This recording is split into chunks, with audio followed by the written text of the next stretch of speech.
きません。そしてポーランドの選手が1人倒れました。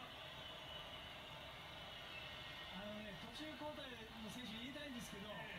うボールが絶対出ないんで、取りに来ないですし、だから倒れろっていう指示だったんですね。1人選手交代を残しているポーランドではありますが、そして手元の時計よりも間もなく3分。アディショナル、苦しんで苦しんで